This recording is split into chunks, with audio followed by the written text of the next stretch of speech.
This statement just shows a basic lack of understanding both American politics and U.S. history from about 1820 to the 1850s. So let's get into it.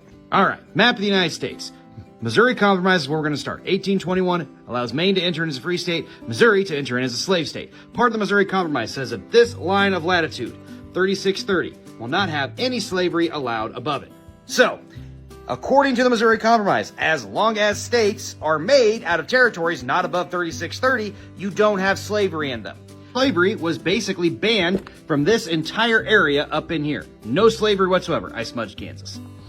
If the law says you cannot add any slave states above 3630, you then have to start looking at where can you expand your territory below 3630.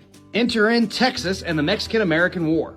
Southern states wanted to annex Texas because it's a large area that they originally thought they could break up into 5 separate states and add 5 new slaveholding states into the Union, and because it already had slavery there. The whole reason for the annexation of Texas and the eventual war we have with Mexico over the annexation of Texas was to add more slave states to the United States. When California is added in 1850, it is added as a result of the Compromise of 1850. Under that compromise, it states that California will enter in as a free state, and then we get all the gold that they were mining in California at the time, and it also creates a stronger Fugitive Slave Act. A Fugitive Slave Act which stated that all U.S. citizens had a duty to return escaped slaves back to their masters.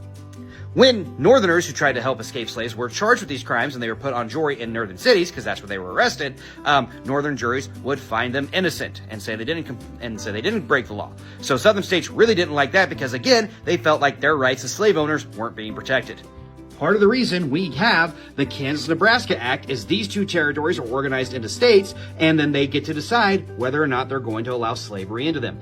David Wright Atchison makes a speech in which he says the entire history of the South, the entire future of the South and slavery rests upon the Kansas question and whether or not Kansas will be a free state or a slave state. Southerners were not going to give up slavery.